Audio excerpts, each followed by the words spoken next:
Seems like every week God it tells me, tell a story about your own life. Don't be telling stories about anybody else's life. 1986. It was my second year in the Air Force.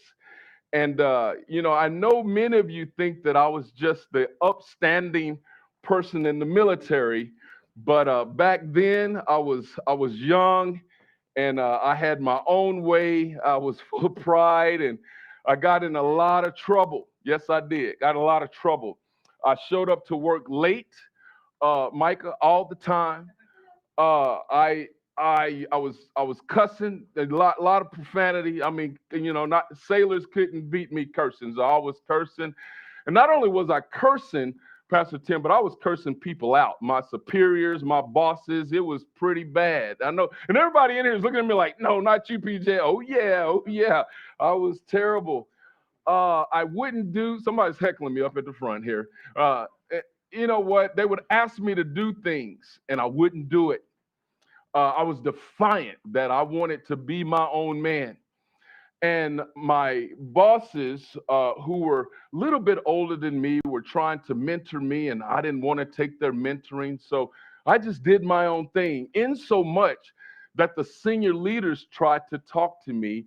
And in their effort to talk to me, I just really acted up. I was just bad. I was just really bad. That's the only word I can figure out. I was just bad. And he was like, no, I think we need to let you go. He says, Montgomery, do you know, and some of you will recognize this, do you know that Piggly Wiggly is still hiring? Does anybody remember Piggly Wiggly? Anybody? Yeah. And I was like, sir, no, we don't have one here, but in the mainland, yeah, some of y'all in the mainland know about this. And I'm like, sir, I don't want to work at Piggly Wiggly. He said, Montgomery, you're going to be working at Piggly Wiggly because we don't need your kind in the Air Force. And I'm just standing there and I'm scared. I don't want to go back home and I don't want to work at Piggly Wiggly. And but I knew I had been doing some bad stuff. And he says, Montgomery, you know what? No one has faith in you.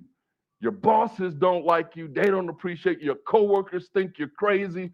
And he's smoking this cigar in my face, and I'm wanting to cough, but I know if I cough, I'm probably going to go to prison or I'm going to get kicked out the military. So I'm trying to keep it all together. And then he said these words. He says, but I believe in you because you remind me a lot of myself, Montgomery. And somebody gave me a chance. Montgomery, tell me why I should give you a chance. What do y'all think I said? Exactly. Y'all don't know. I said the same thing. Oh, I don't know.